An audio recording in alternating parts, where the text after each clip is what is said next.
अद्भुत ज्ञानवन YouTube channel में आपका तहे दिल से स्वागत है। मैं आज आपको एक अनाथ बच्ची की दर्द भरी कहानी बताऊंगी। यदि आपको कहानी अच्छी लगे तो लाइक एंड शेयर करें और मेरे चैनल को सब्सक्राइब करें। एक अनाथ बेटी की कहानी। ये कहानी है एक अनाथ लड़की की। एक गांव में एक शराबी रहता था। वह सुबह उठकर ही शराब पी लेता और दिन भर नशेड़ियों के साथ बैठकर जुआ खेलता। ना ही वह घर का कोई काम करता, ना ही कुछ कमाता, बस दिन भर नशे में घूमता रहता। उसका नाम था लाला राम। उसकी पत्नी कांता घरों में झाड़ू पोछा का काम करती। उससे जो उसे मिलता वह भी लाला राम कांता से झगड़ा कर ले जाता। अगर कांता ना देती तो उसे मारता पीटता। कांता बड़ी मुश्किल से अपनी बच्ची मीना का पेट पालती। खुद तो घरों के बासी बचे खाने से काम चला लेती। आज दशहरा का दिन था। आज शराब के नशे में धुत लाला राम घर आ गया। उसे घर में आज कांता दिखाई नहीं दे रही थी, तो उसने मीना से कहा, तेरी माँ अभी काम से नहीं आई है? मीना बोली, माँ कह कर गई है आज वह थोड़ा देर से आएगी। ऐसा सुनकर लाला राम गुस्से से बोला, बाहर का काम बहाना कर दिन भर अपने आशिक के साथ गुलछर्रे उड़ाती है। बेशर्म औरत, आज उसे मार मार के सारी आशिकी निकाल दूंगा।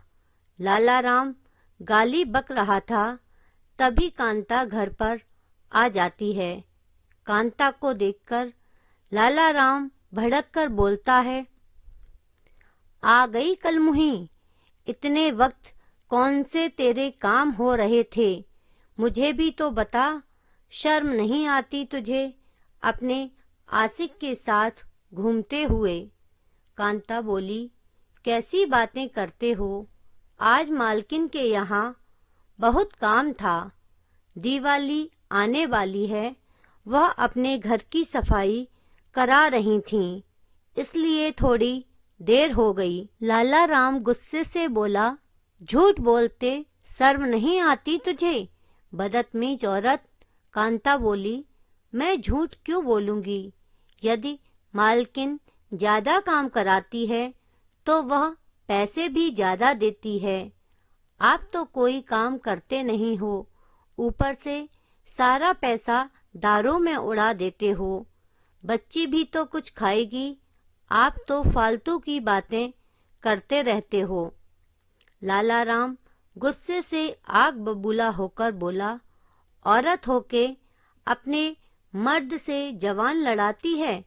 और कांता को जोर से धक्का मार दिया, जिससे कांता जमीन पर गिर पड़ी और पास पड़े डंडे से मारने लगा। जब मीना ने अपनी माँ को पिटते देखा तो दौड़कर बचाने आई। लाला राम ने उसे भी उठाकर गुस्से से फेंक दिया। कांता 5 महीने की गर्भवती थी। उसका बच्चा शायद पेट में ही मर गया था। कांता दर्द से चिल्ला रही थी, पर लाला राम ने उसकी तरफ ना देखा और डंडा फेंककर सोने चला गया।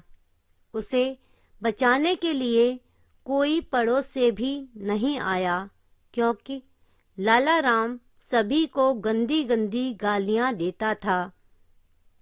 मीना माँ के पास बैठकर कहीं अपनी माँ को पानी पिलाती तो कहीं उसके चोट को फूंक मारकर ठीक करने की कोशिश करती।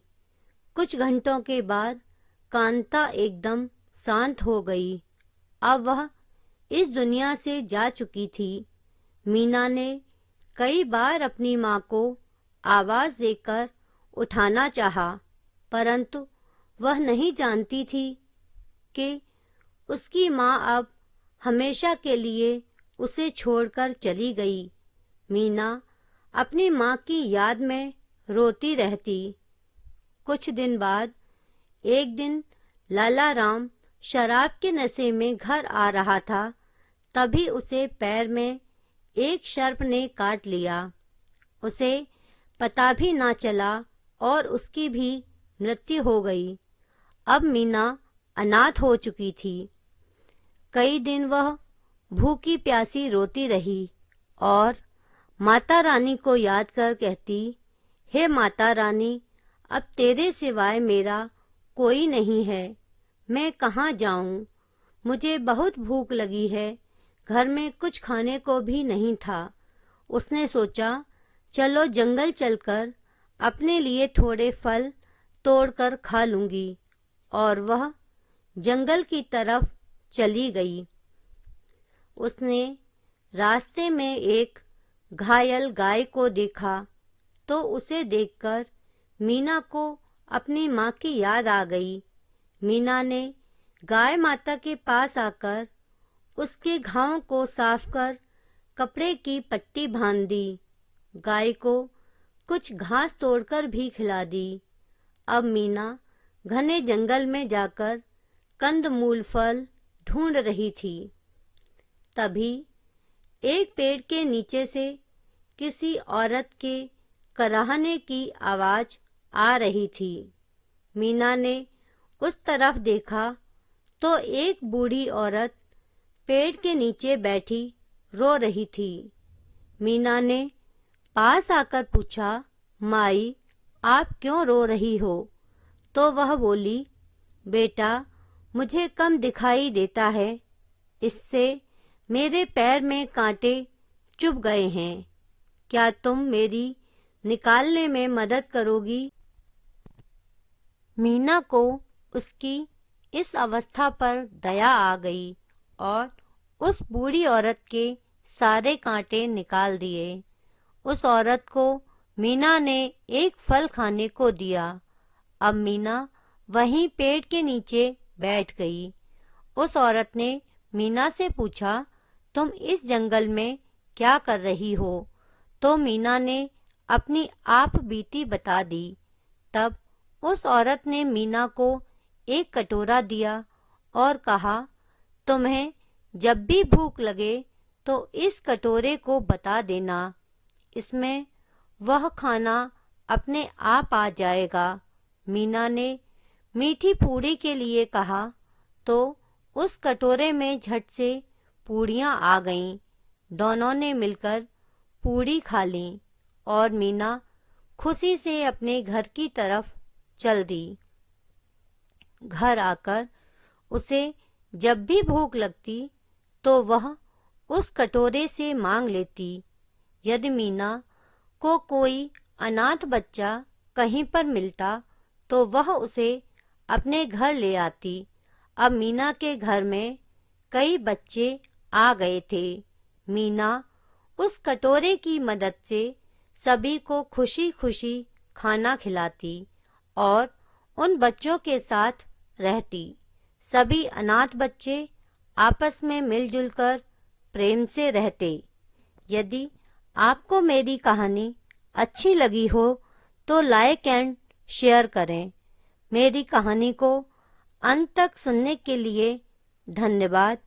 आप सभी को रामनवमी और दशहरा की ढेरों शुभकामनाएं।